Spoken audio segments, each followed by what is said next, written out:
दोस्तों, अगर बीजेपी 2024 का चुनाव जीत जाती है ना, अगर नरेंद्र मोदी की सत्ता वापसी होती है तो चुनाव जीतते ही मोदी जी एक बड़ा फैसला लेंगे। जज या सुप्रीम कोर्ट सरकार को और फटकार नहीं पाएगा, उल्टा सरकार जजों को फटकारेगी। जी हां, सही सुना आपने। 2024 में अगर बीजेपी की सरकार की वापसी होती है तो सबसे पहले लोकतंत्र का ये जो तीसरा स्तंभ है, न्यायपालिका, यह हिल सकता है। खबर बहुत बड़ी है, क्योंकि अगर न्यायपालिका पर आंच आए तो लोकतंत्र पूरी तरह से ध्वस्त हो जाएगा। आइए बताते हैं आपको क्यों 2024 का चुनाव हर रोज नया मोड़ ले रहा है, और क्यों 2024 में अगर नरेंद्र मोदी की जीत होती है तो नरेंद्र मोदी एक ऐसा कानून लेकर के आ सकते हैं जो लोकतंत्र पर, न्यायपालिका को पूरी तरह से खत्म कर सकता है। बताएंगे आपको आज के इस रिपोर्ट में, तो रिपोर्ट को अंत तक देखिएगा। नमस्कार, स्वागत है आप सभी का देश नीति पर।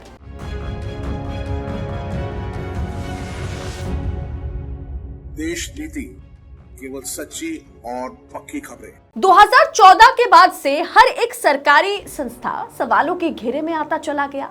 चाहे आप जांच एजेंसीज को ले लीजिए, उसमें ईडी है, सीबीआई है, इनकम टैक्स है, चाहे आप सरकारी मशीनरीज को ले लीजिए, चुनाव आयोग, NITI Aayog, reserve bank of India, यहां तक कि जिला अदालतों पर भी सरकार की मनमानी चलती गई। और अब सुप्रीम कोर्ट और न्यायपालिका पर सरकार की नजर है। अगर चुनाव 2024 का भारतीय जनता पार्टी जीत जाती है तो इस न्यायपालिका को, इस तीसरे स्तंभ को खत्म करने की कोशिश की जाएगी, और सरकार ऐसा ही कानून लेकर के आ रही है। सरकार पिछले 2022 से ही जजों की नियुक्ति प्रक्रिया, कोलिजियम को खत्म करना और उसके बदले NJAC, national judicial appointments commission के जरिए जजों की नियुक्ति चाहती थी। खुले मंच पर पूर्व कानून मंत्री Kiran Rijiju, chief justice of India Chandrachud में कोलिजियम को लेकर के भयंकर बहस होती गई। कानून मंत्री के कंधे पर ना एक तरह से बंदूक रख करके नरेंद्र मोदी और सरकार खूब फायरिंग करी। बाद में जब देखा मामला बढ़ता गया, दोनों में बहस एक तरह से जंग के रूप में तब्दील हो गया, तब कानून मंत्री किरण रिजिजू से इस्तीफा मांगा गया। लेकिन ये साफ संदेश दे दिया गया सुप्रीम कोर्ट और जजों के लिए, चीफ जस्टिस के लिए, कि हम कोलिजियम को खत्म करेंगे। तब सुप्रीम कोर्ट ने साफ शब्दों में कह दिया कि जब तक सरकार न्यायिक नियुक्तियों पर, यानी जजों की नियुक्तियों पर नया कानून लेकर के नहीं आती, तब तक कोलिजियम सिस्टम ही कानून है और रहेगा। सुप्रीम कोर्ट ने कहा कि सरकार को, कहा था उस समय कि सरकार को न्यायिक नियुक्तियों पर नया कानून लाने से कोई नहीं रोक सकता, सरकार के पास अधिकार है, लेकिन तब तक कोलिजियम प्रणाली और उसकी प्रक्रिया ज्ञापन यानी एमओपी ही अंतिम फैसला है, इस पर सवाल नहीं उठ सकता। तो वही सरकार NJAC, national judicial appointments commission के जरिए जजों की नियुक्ति चाहती थी। ये सरकार ने साफ कर दिया।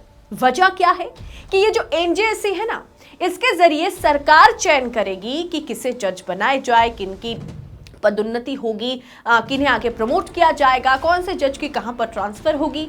जबकि अब ये 6 जजों की एक टीम जो है, वरिष्ठ जजों की टीम, कोलिजियम जो है वो तय करता है। लेकिन इसमें सरकार की दखलंदाजी बहुत ज्यादा नहीं है। अगर एनजेएसी हो जाए तो सरकार तय करेगी कौन जज बनेगा, कौन नहीं। इसके जरिए जजों की नियुक्ति सरकार के हाथों में होगी।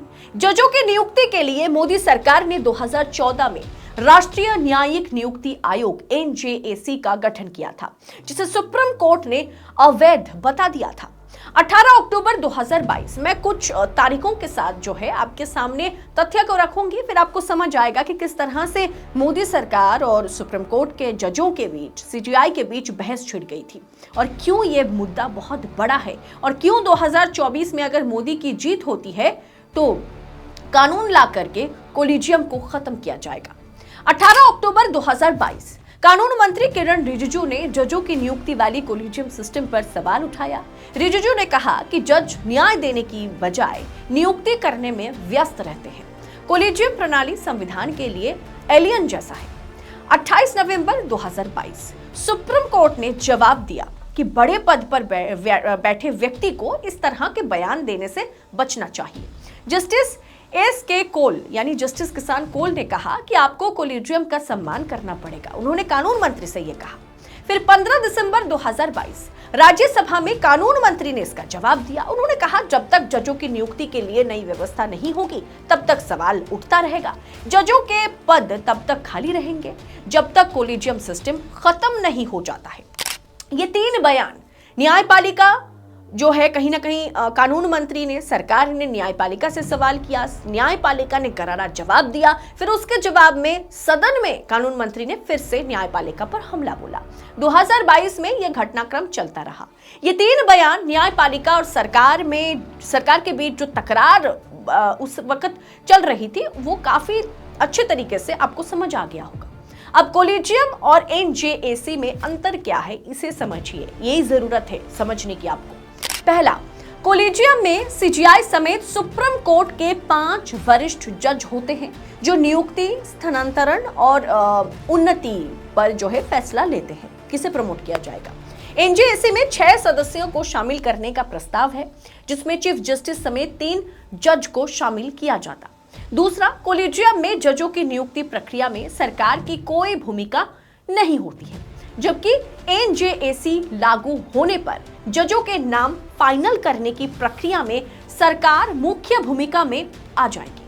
तीसरा, कोलिजियम में कई बार सहमति नहीं बनने पर 3-2 से नाम फाइनल किए जाते हैं। एनजेएसी में चीफ जस्टिस को ही वोट देने का अधिकार नहीं दिया जाएगा। यानी जिस तरह से चीफ इलेक्शन कमिश्नर और इलेक्शन कमिश्नर्स की नियुक्ति पैनल से चीफ जस्टिस ऑफ इंडिया को हटाया गया कानून ला करके, वही काम अब कोलिजियम के लिए करने जा रही है सरकार। लेकिन हां, 2024 का चुनाव अगर भाजपा जीतती है तभी इसे कानून में बदला जाएगा और कानून ला करके कोलिजियम को खत्म और एनजेएसी को न्यायिक प्रक्रिया में और खास करके जजों की नियुक्ति के लिए कोलिजियम को खत्म किया जाएगा। यानी न्यायपालिका को भी हाईजैक करने की कोशिश होगी। 2024 में जैसे ही नरेंद्र मोदी चुनाव जीतेंगे और उसके बाद जो सत्र आएगा सदन में बड़े आसानी से पहले बिल लाया जाएगा, फिर उसे कानून में बदला जाएगा कि अब से जजों की नियुक्ति सरकार तय करेगी। दोस्तों आप बताइए ना, अगर जजों को सरकार नियुक्त करेगी तो क्या वो जज रूलिंग पार्टी के खिलाफ फैसला दे पाएंगे?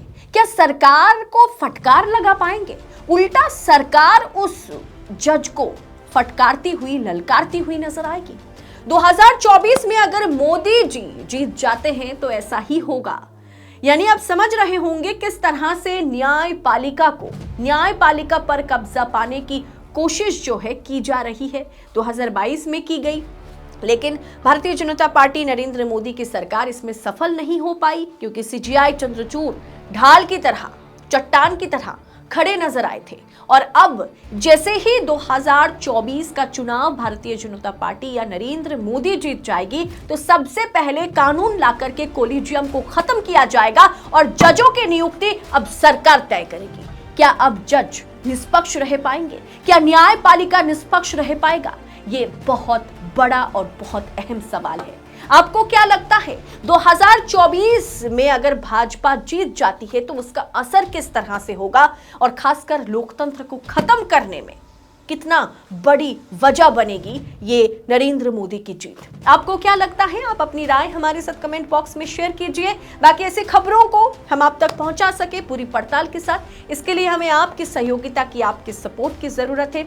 आजाद मीडिया को, स्वतंत्र मीडिया को, फ्री जर्नलिज्म को अपना भरपूर सपोर्ट दें ताकि ऐसी खबरें हम आप तक निष्पक्षता के साथ, वेल रिसर्च के साथ पहुंचा सके। बहुत बहुत शुक्रिया। जय हिंद, जय भारत।